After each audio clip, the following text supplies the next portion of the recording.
भारतीय संवैधानिक इतिहास में 1970 के दशक के बाद का समय संसद और सर्वोच्च न्यायालय के बीच शक्ति संतुलन का समय सिद्ध हुआ।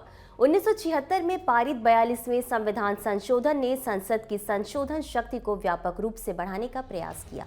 इन कोशिशों को चुनौती देने वाली सबसे महत्वपूर्ण याचिकाओं में से एक थी Minerva mills limited union of India case. 1976 के 42वें संशोधन ने दो मुख्य बदलाव किए जो विवाद के केंद्र में आए। पहला था आर्टिकल 31C की व्याख्या विस्तारित करना ताकि डायरेक्टिव प्रिंसिपल पार्ट 4 को फंडामेंटल राइट्स पार्ट 3 पर व्यापक श्रेष्ठता मिल सके, और दूसरा था न्यायिक समीक्षा को सीमित करने का प्रयास।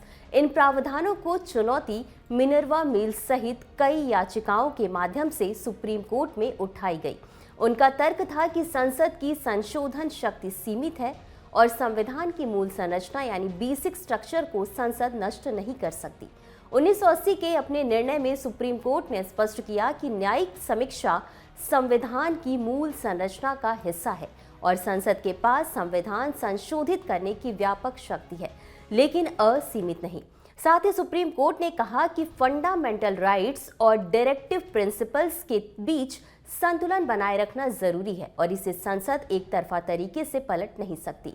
परिणाम स्वरूप सुप्रीम कोर्ट ने 42वें संशोधन के उन प्रावधानों को जिनका उद्देश्य न्यायिक समीक्षा को हटाना या डायरेक्टिव प्रिंसिपल्स को बिना सीमा के प्राथमिकता देना था, असंवैधानिक करार दिया। यह टॉपिक यूपीएससी जीएस पेपर 2 भारतीय संविधान से जुड़ा हुआ है। और अब आपके लिए एक प्रश्न, डीपीएसपी को संविधान के किस भाग के अंतर्गत रखा गया है? कमेंट में जरूर बताएं।